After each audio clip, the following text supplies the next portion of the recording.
Hello, hello, hello, Facebook. How is everyone doing? How's everyone doing after that great Christmas and weekend, right on the verge, like 3-4 day weekend? Had family in town for 4 days. Great Christmas. Kids got massive amounts of gifts, and so it is the Monday, the last Monday of the month, the last Monday of the year. We are going into 2021. It is nonstop, right? And so it just came off the holiday, and everybody's there's people that have been working on goals for a while. There's people that are just getting into it. And one thing that I always see when setting goals for my clients and for myself and anybody is there's really two things to take into account. The reason that people haven't hit their goals, or when we set goals, things in my own personal journey have come up that create inconsistency. We'll have some success and then we'll dive down, or we'll have some great success and then we'll kind of hit a snag, or life will happen and it kind of takes us off track, or we bring things into our life that really kind of put a halt to the progress and the momentum that we're making. Two things. And as a result of those two things, this is what ultimately happens is the reason, if we think about it this way, if we had no resistance to our goals, we would already have our goals, right? And so those two things that always come up are a feeling of inadequacy. I'm not good enough to hit those goals, so I need more. I need to have a better system. I need to have a better process. I need to have this, or a fear of, once I get these goals, then I will possibly become a target, or I will have an expectation on me that wasn't there right now. Therefore, I'm no longer safe. A perfect example of that, business and personal and health. And that's what we normally associate these goals when we go into our resolutions. It's a new year, new life, renew mindset. But what we ultimately do is we focus on external goals, the things that I want. Nothing wrong with that.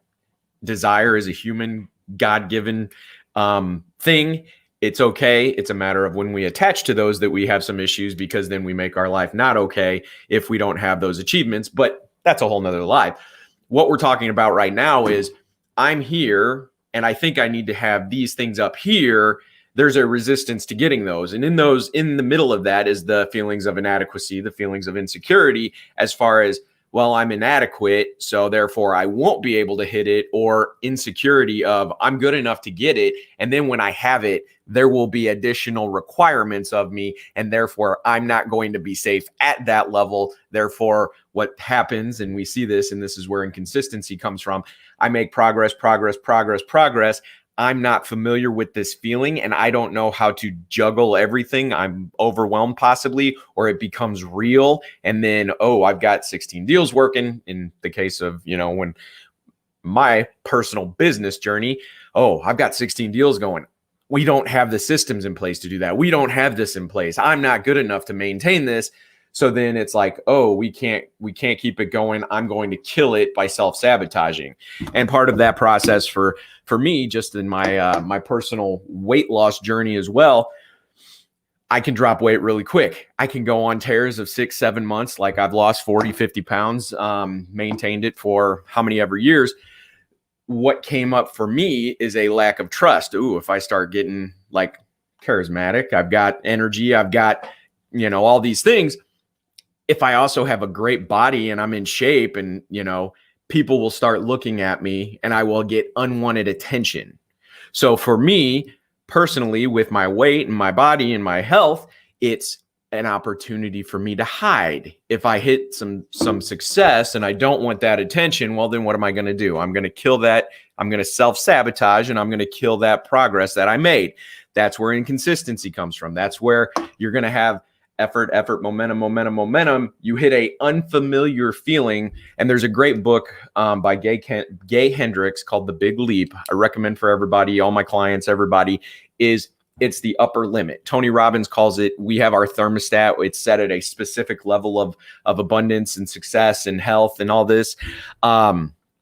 And so we have this thermostat, and just like the thermostat in our houses, we are familiar with a certain level within a range of that baseline. And so a lot of that comes from emotions, like there's shame, there's guilt. And if we start elevating our lives, the things we have to take into account is that feeling of insecurity of not being able to maintain it, or that feeling of inadequacy of, ooh, I got this, but I don't feel like I earned it. Therefore, I'm going to self-sabotage it as well. So those are the two things: insecurity and inadequacy, those feelings. So take those into account when you're setting your goals for 2021. What do I need to have in place to support myself in these feelings? What do I need to have in place in order to keep going forward? Do I even know what these feelings are? Feelings of inadequacy or feelings of insecurity? Do I have the self-care in place to help me navigate those, to remove that resistance when I get those big checks?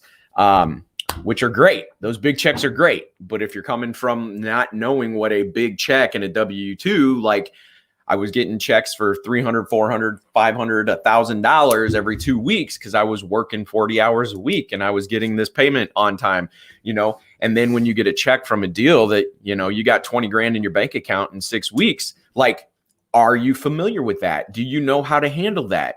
And does that feeling shift from, ooh, I need to get that check because it will make my life better? Then does it shift? Be aware of, does it shift to, ooh, I need to control and make sure I don't lose this money? Like, there's all these different layers, and you've got to have the emotional awareness and the emotional, I call it the emotional goals of 2021, not just your physical, not just your achievements of what you want to do in your business and your personal life, but who do you want to be in order to have that? Do you want to be somebody that is, I'm adequate enough? Start with the feelings. It's the easiest one to be aware of. It's the easiest one to do. And as you work on the internal engine is what gives the fuel. Emotions are what magnetizes those goals to you. So, and that's also the post I made is, what are those goals going to feel like when you achieve them? Where are you going to be? What is it going to smell like? What is it going to look like? Where are you at? Are you with your family? Are you on a beach? As some of my clients, like in the middle of the ocean on a boat, like fishing, where they get that notification on their iPad or their phone.